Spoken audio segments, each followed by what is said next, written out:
ದೇಶದ ಅಭಿವೃದ್ಧಿಗೆ ವಿಶೇಷವಾಗಿ ರೈತರಿಗೆ ಉದ್ಯೋಗ ಸೃಷ್ಟಿ ಮಾಡುವಂಥದ್ದು, ಡಿಜಿಟಲ್ ಇಂಡಿಯಾ, ನಗರಾಭಿವೃದ್ಧಿ ಬಗ್ಗೆ ಹೆಚ್ಚು ಒತ್ತನ್ನು ಕೊಟ್ಟಿರುವಂಥದ್ದು ಕಾಣ್ತಾ ಇದೆ. ವಿಶೇಷವಾಗಿ ಶಿಕ್ಷಣ ಉದ್ಯೋಗಕ್ಕೆ ಸುಮಾರು 1.48 ಕೋಟಿ ಲಕ್ಷ ಕೋಟಿ ಮೀಸಲಿಟ್ಟಿರುವಂಥದ್ದು. 1.48 ಲಕ್ಷ ಕೋಟಿ ಶಿಕ್ಷಣ ಮತ್ತು ಉದ್ಯೋಗಕ್ಕೆ, ನಿರುದ್ಯೋಗ ನಿವಾರಣೆ ಮಾಡೋಕ್ಕೆ ಇದು ಬಹಳ ಪ್ರಮುಖವಾದಂಥದ್ದು.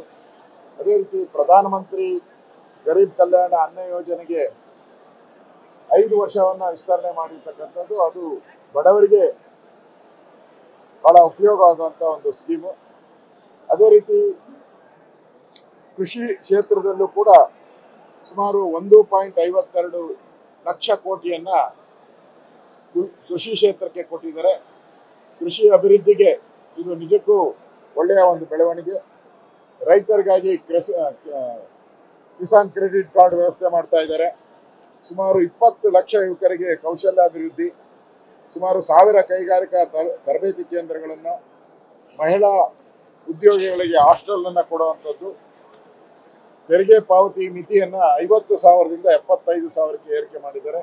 ಇದು ಮಧ್ಯಮ ವರ್ಗದವರಿಗೆ ಬಹಳ ಉಪಯೋಗ ಆಗುವಂಥ ಯೋಜನೆ. ಅದೇ ರೀತಿ ರಾಜ್ಯಗಳಿಗೆ, ಎಲ್ಲ ರಾಜ್ಯಗಳಿಗೂ 50 ವರ್ಷದ ಬಡ್ಡಿ ರಹಿತ ಸಾಲ ಎಲ್ಲ ರಾಜ್ಯಗಳಿಗೂ ಸಿಗುತ್ತೆ. ಕರ್ನಾಟಕದಲ್ಲೂ ಸಿಗುತ್ತೆ.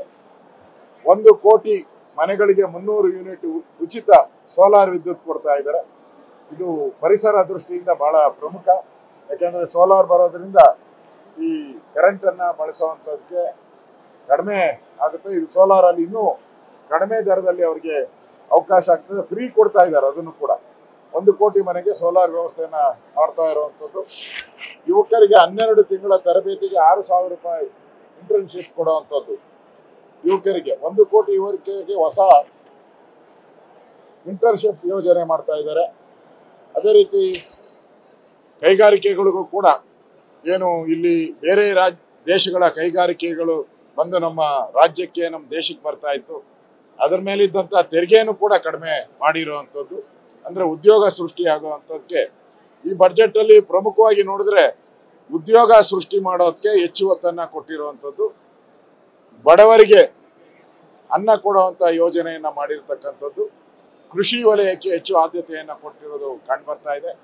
ನಾನು ವಿರೋಧ ಪಕ್ಷದ ನಾಯಕನಾಗಿ ಈ ಕೇಂದ್ರದ ನಿರ್ಮಲಾ ಸೀತಾರಾಮನ್ ಅವರು ಮಂಡಿಸಿರುವ ಬಡ್ಜೆಟ್ ಏನಿದೆ ಅದನ್ನು ಸ್ವಾಗತವನ್ನು ಮಾಡ್ತಾ ಇದ್ದೀನಿ.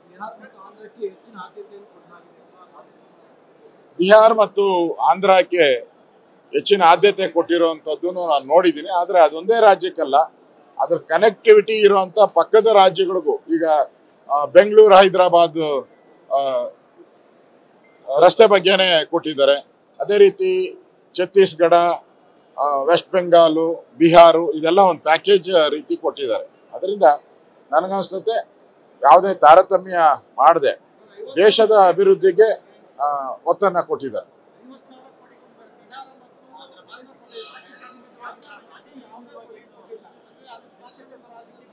ಇನ್ನು ಪೂರ್ತಿ ಬಡ್ಜೆಟನ್ನು ನಾನು ನೋಡಿಲ್ಲ.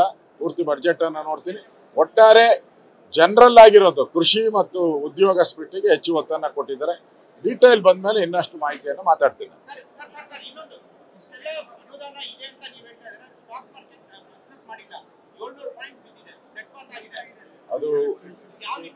ಅದು ದಿನನಿತ್ಯದ ಫ್ಲಕ್ಚುಯೇಷನ್ ಇದ್ದೇ ಇರುತ್ತೆ. ಅದು ಮುಂದುವರಿಯುತ್ತದೆ.